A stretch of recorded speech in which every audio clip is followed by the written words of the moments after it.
Dalam isu tuntutan ini, kerajaan negeri telah mencapai kemenangan. Angkanya mencecah ratus-ratus juta. Isu tanah kerajaan negeri yang dibangunkan sebagai ladang komersial oleh Felda tanpa hak milik yang sah. Saya simpulkan setelah 4 dekad berlalu, akhirnya perjanjian berjaya dimuktamadkan. Isu ini telah berlarutan sejak sekian lama. Dalam tempoh sekitar 40 tahun, kerajaan negeri telah kehilangan hasil dalam bentuk premium tanah, cukai tanah dan juga perkongsian keuntungan. Pelbagai pendekatan harmoni telah kita usahakan.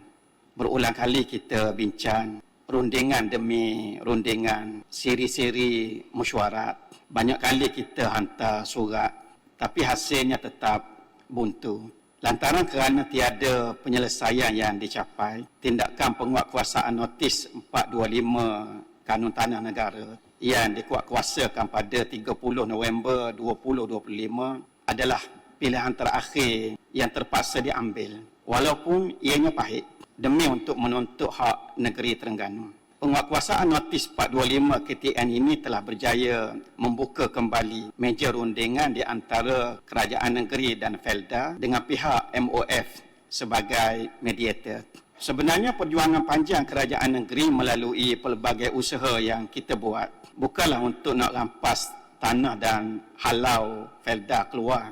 Matlamat kerajaan negeri ialah supaya status Felda yang membangunkan tanah kerajaan negeri tanpa kebenaran yang sah. Saya gunakan istilah tanpa kebenaran yang sah. Mantan MB Terengganu menggunakan istilah Felda membangunkan tanah kerajaan negeri secara haram.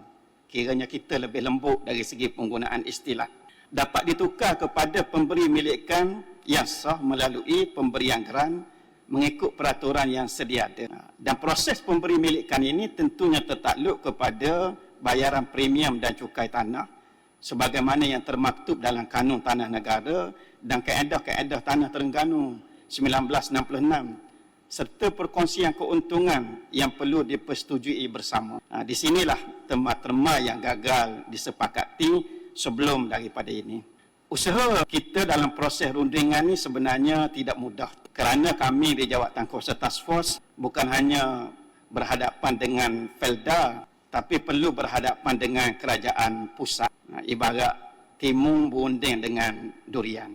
Inilah situasi yang kita lalui yang bersikap lebih superior dan akhirnya pada 18 Mac 2026 di penghujung bulan Ramadan 1447 Hijrah bertempat di MOF Putrajaya telah ditandatangani perjanjian terma-terma utama bagi penyelesaian tanah ladang komersial di antara kerajaan negeri dan Felda. Perjanjian yang ditandatangani ini telah memperakui dan mengesahkan hak negeri Terengganu untuk mendapat yang pertama premium tanah, yang kedua cukai tanah, ketiga bayaran perkongsian keuntungan. Cuma sebagai menghormati terma kerahsiaan dalam perjanjian, saya tak maklumkan kepada Dewan jumlah angka yang Felda perlu bayar kepada Terengganu.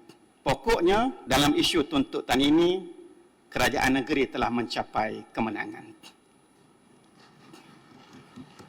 Langkah seterusnya yang telah dipersetujui ialah Felda perlu mengemukakan permohonan pemberi milikan tanah kepada pihak berkuasa negeri dalam satu tempoh yang dipersetujui bersama dan tindakan itu sedang diambil. Pagi tadi saya semok dengan beberapa orang pentadbir tanah daerah, memang mereka mengesahkan Felda telah hantar jadual 1 berserta dengan Prekom. Dan sebagai balasan, kerajaan negeri komited untuk memberikan kerjasama yang terbaik kepada Felda bagi melancarkan proses pemberi milikan semua hak milik tanah yang terdapat di daerah Besu, Setiu, Marang, Hulu Terengganu, Dungu dan Kemaman. Dan keluasan akhir selepas pengukuran ialah 16,761 hektar ataupun 41,902 ekar yang terbahagi kepada 478 lot. Jadi satu cabaran untuk pihak pejabat tanah kita menguruskan pengeluaran geran 400 lot lebih.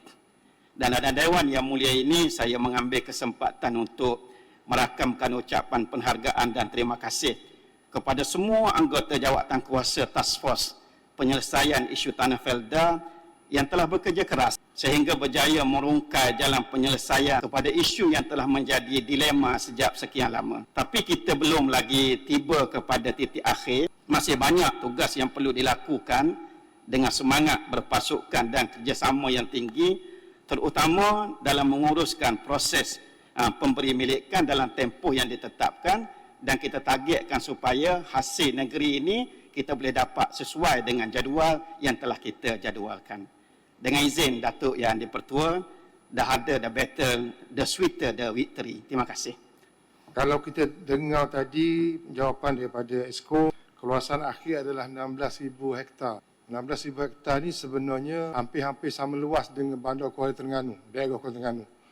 Daerah Kuala Terengganu 21,000 hektar. Dan juga selama 40 tahun kita dinafikan hak. Sebagaimana yang diantikan tadi, kehilangan hasil. Yang pertamanya premium tanah seluas 16,000 lebih hektar.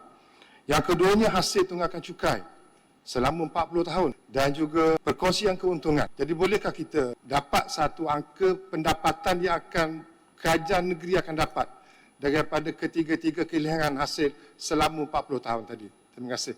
Sebagaimana yang saya maklum tadi, ada terma yang masih kita hormati. Apa kalau perlu notis angka Walaupun bukan notis, tapi terma perjanjian yang perlu kita hormati. Walaupun dalam Dewan ini ada imuniti untuk kita tidak dedahkan jumlah angka. Cuma kalau saya boleh kategorikan, ada yang akan kita dapat dalam bentuk one-off seperti bayaran premium, dan ada pendapatan dalam jumlah setiap tahun yang perlu dibayar secara tetap, iaitu cukai tanah dan juga perkongsian keuntungan sebagai balasan kerajaan negeri memberi milikkan tanah dan Feda tidak memasukkan peneroka ke dalam tanah-tanah tersebut. Angkanya mencecah ratus-ratus juta. Itu saja yang boleh dimaklumkan. Terima kasih. Terima kasih. Saya persila Yang Berhormat. Tambahan selagi boleh. Sebab takhir. Adakah bayaran-bayaran ini termasuk ataupun mengambil kira apa yang telah berlalu, hak kata 40 tahun lebih tu? Ke hak tu kira lepas, kira daripada baru gini? Semua jadi ambil kira dalam perundingan.